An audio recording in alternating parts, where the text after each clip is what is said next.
Good morning and welcome back to Planet Althistory. Today we are going to discuss what if Western Australia became independent.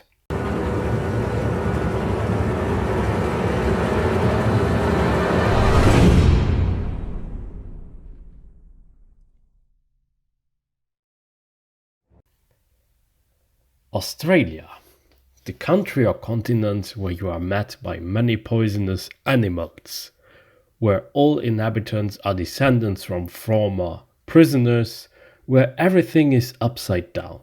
No, of course it's just partially true, right?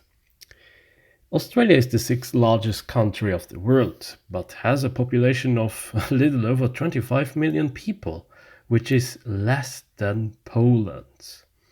The country is a so-called mega-diverse country. This means that you have a huge landmass with many resources, many different climates, and types of vegetations. The population is diverse, but very low. The density is one of the lowest in the world, which means that in the outback, people rely on planes. Hence why there are doctors and even veterinarians who use the plane.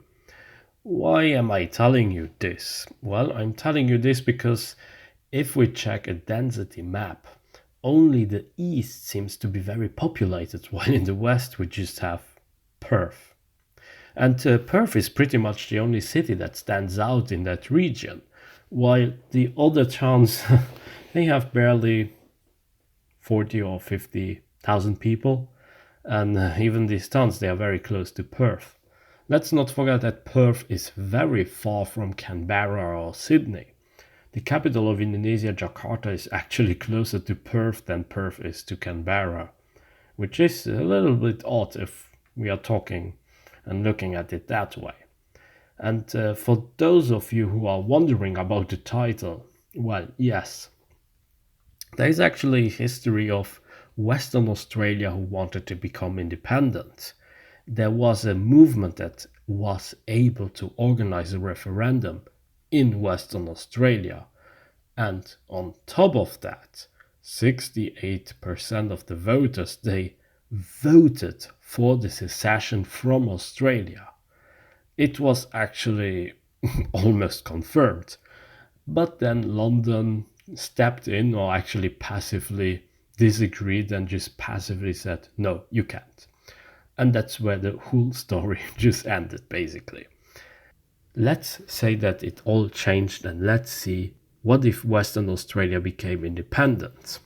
Economically, a separate Western Australia would actually have a good chance to survive. They have minerals, petroleum, and a vast area of untouched land. Moreover, Western Australia can have access to Indonesia, India, or even South Africa. But since we are not discussing economic details here, let's just focus on the point of divergence of how Western Australia could become independent.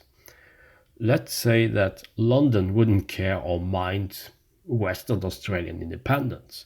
They would just think as long as Western Australia is not suddenly siding with some enemy countries, it would be all fine. Reorganization of territories, they happened frequently, especially in colonial territories. Yes, at this point we cannot really say that Australia was a colony anymore, but it would still be acceptable. In the 30s, this wouldn't mean much to the world stage. Western Australia would be something akin to New Zealand. An independent Western Australia would still be part of the Commonwealth, still join the war efforts during World War II, and many more things would remain the same on the world stage. Australia may actually have a little issue with their name at first, but then again we have Sudan and South Sudan, right? Some debates could happen, but that's about it. No bigger consequences could happen except for the economy and population. Which policies would rest or the remaining part of Australia have, and which policies would Western Australia have? Australia would certainly continue with their White Australia policy. This means that the remaining parts of Australia would see more white people than Western Australia. Western Australia may actually slowly but surely open up their White Australia policy due to the fact that half of the Australian exports they stem from Western Australia. Many people would be needed to work there. Sure, some Brits, other Australians or even white South Africans, they could find their way to Western Australia, but it's not unlikely that Chinese immigrants would be attracted, as well as some Indian immigrants, maybe Indonesians, Malaysians, Filipinos, or Japanese, or a few black Africans would find their way to Western Australia to work, in the mines especially. Population wise, Western Australia has the perfect spot to connect with Asia and India as well as Africa, rather than the Pacific Islands. The economy in this alternate timeline would be pretty much similar as in OTL, only that the population would rise faster and the density could be a little bit higher, due to the fact it's possible that Western Australia may agree to give certain rights or privileges to the Aborigine people back because of the diversity of population. Perth would not only be a capital but an important trade hub, and later it would develop into a very important financial center, as well as center for logistics. Australian and oceanic goods wishing to go to India or Africa would need to partially pass around Western Australia. There could be tensions between the two Australias, but I don't think that both states would be so hostile that they would ever have a war. Maybe a few problems due to tariffs or some minor policies, but at the end some free trade zone would be established between the two Australias, with New Zealand as well. Economically and strategically, Western Australia would be the most advanced nation of that region. And population wise, Australia would still have more people, but they too over time would open up their migration policies, but they would still be more white than Western Australia. With the mining labor, bad conditions of work, different populations and whatnot, Western Australian policies, they would be very complicated. We could have a strong movement that would wish for the re-annexation by Australia, while the elite and especially mining companies, farmers and logistic companies, they would support the independence of Western Australia. This would lead to the compromise of establishing a free trade zone between the two Australias.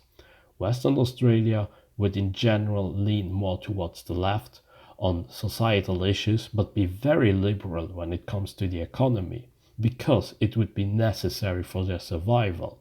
Australia would be almost unchanged. Yes, they would have lost Western Australia, of course, but they would have a little bigger tendency towards the right, the political right, but also a focus stronger towards New Zealand and the Pacific Islands as well as Papua New Guinea. And with the end of apartheid, I could see many South Africans going to Western Australia, only making it slightly more conservative, but just slightly. At the end, I think that both Australias would stay close to each other, and on the global stage, an independent Western Australia wouldn't be that influential. Sure, it could have a good economy, be more diverse in this alternate timeline, and have a respectable power compared to the population size. Migration patterns they could alter and some parts of world trade as well, but no war would be caused by their independence, nor would they be responsible for conflict or the death of many people. Western Australia, Australia and New Zealand would probably be the most known countries of that part of the Southern Hemisphere.